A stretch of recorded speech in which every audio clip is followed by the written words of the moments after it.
Going on, you guys? Here we are in the reading of Luke. I have to do chapter 9, 10, and 11. So I'm going to try to get through what I can get through. And what I don't get through, I'll finish in the next video. So let's just get into it. Chapter 9, instructions for the 12 apostles, verse 1. Jesus called together his 12 apostles and gave them complete power over all demons and diseases.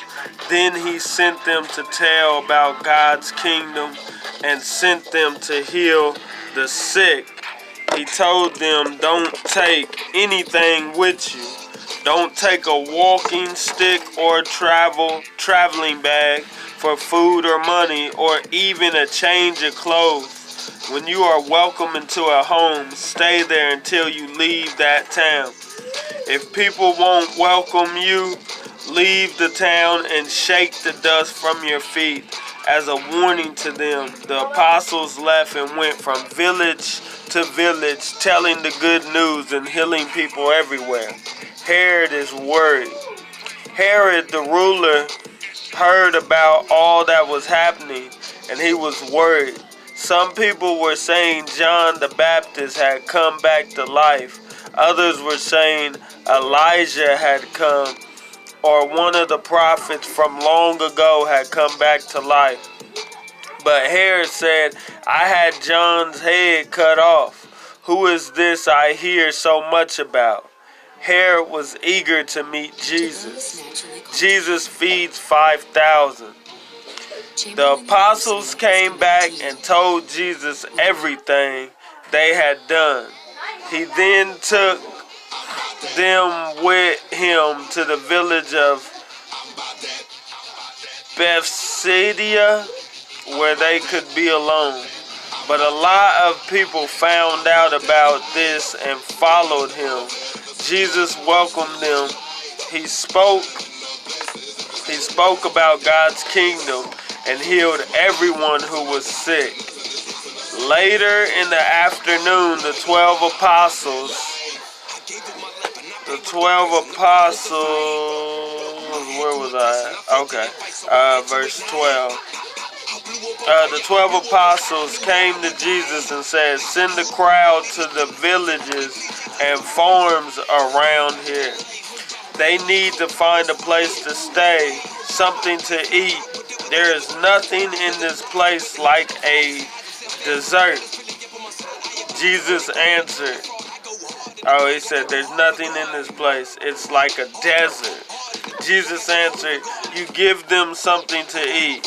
But they replied, we have only 5 small loaves of bread and 2 fish. Are we going to feed all these people? We will have to go and buy food. There were about 5,000 men in the crowd.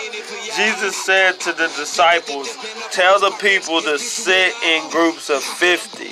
They did this, and all the people sat down. Jesus took the 5 loaves and the 2 fish. He looked towards the heavens and blessed the food.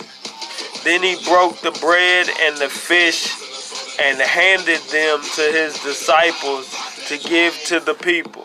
Everyone ate all they wanted. What was left over was 12 baskets. Who is Jesus? Verse 18. When Jesus was alone praying, his disciples came to him and he asked them, what do people say about me? They answered, some said you are John the Baptist, or Elijah, or a prophet from long ago who has come back to life. Jesus then asked, but who do you say I am?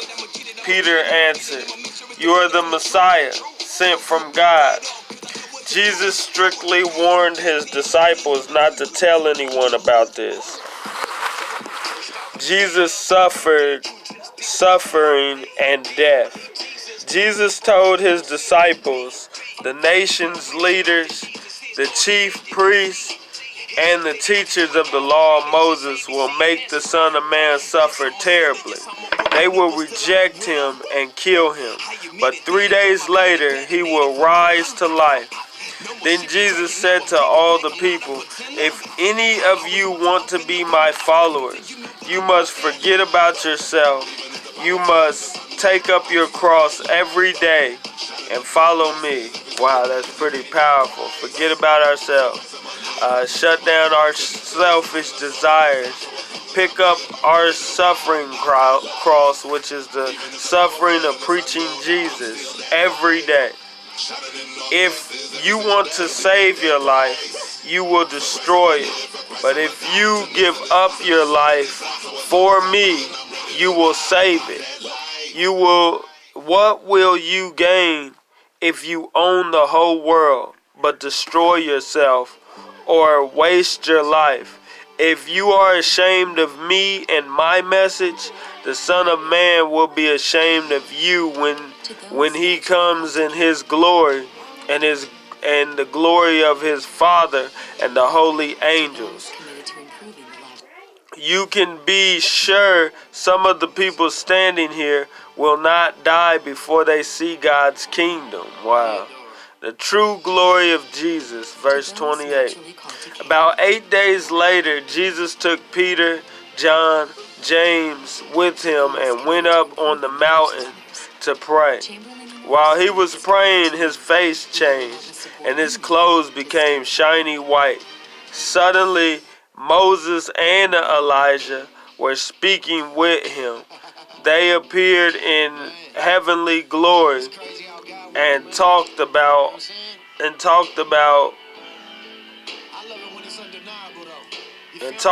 all that Jesus' death in Jerusalem would mean. Peter and the other 2 disciples had been sound asleep. At once they woke up and saw how glorious Jesus was. They also saw the 2 men who were with him. Moses and Elijah were about to leave when Peter said to Jesus, "Master, is it good for us to be here? Let us make 3 shelters, one for you, one for Moses, and one for Elijah." But Peter did not know what he was talking about.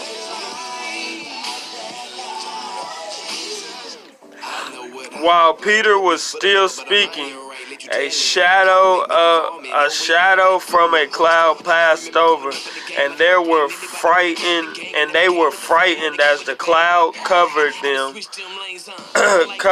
From the cloud, a voice spoke, This is my chosen son. Listen to what he says." After the voice had spoken, Peter, John, and James saw only Jesus.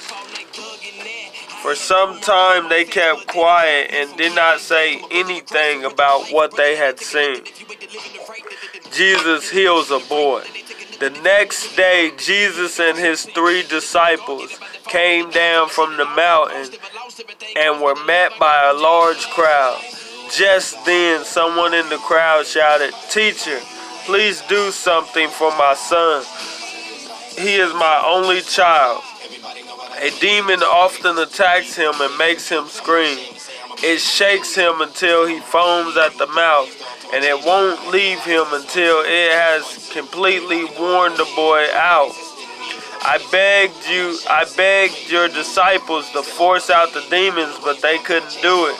Jesus said to them, "You people are stubborn and don't have any faith. How much longer must I be with you? Why do I have to put up with you?"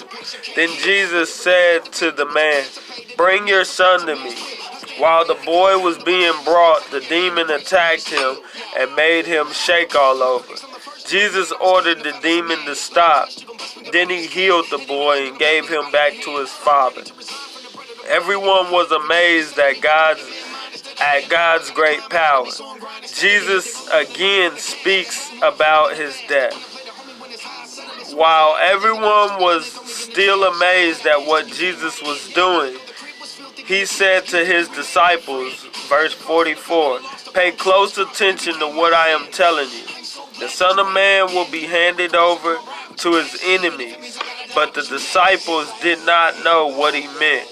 The meaning was hidden from them. They could not understand it, and they were afraid to ask, "Who is the greatest?" Verse 46. Jesus' disciples were arguing about one of them was the greatest. Jesus knew what they were thinking, and he had a child stand there beside him. Then he said to his disciples, "When you welcome even a child because of me, you welcome me. And when you welcome me, you welcome the one who sent me. Whichever one of you is most humble is the greatest." For or against Jesus. Verse 49. John said, "Master, we saw a man using your name to force demons out of people, but we told him to stop because he isn't one of us." Verse 50. "Don't stop him," Jesus said. "Anyone who isn't against you is for you." The Samaritan refuses to receive Jesus.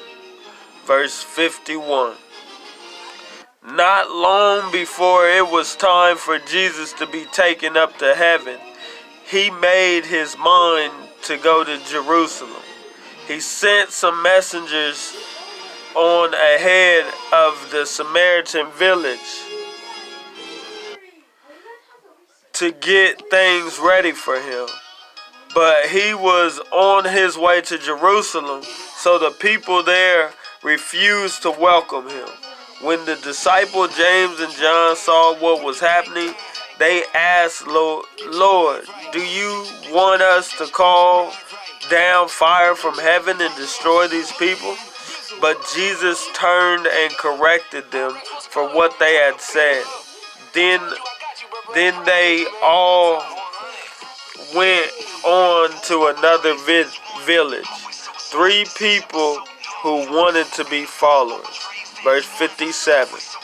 Along the way, someone said to Jesus, "I'll follow you anywhere."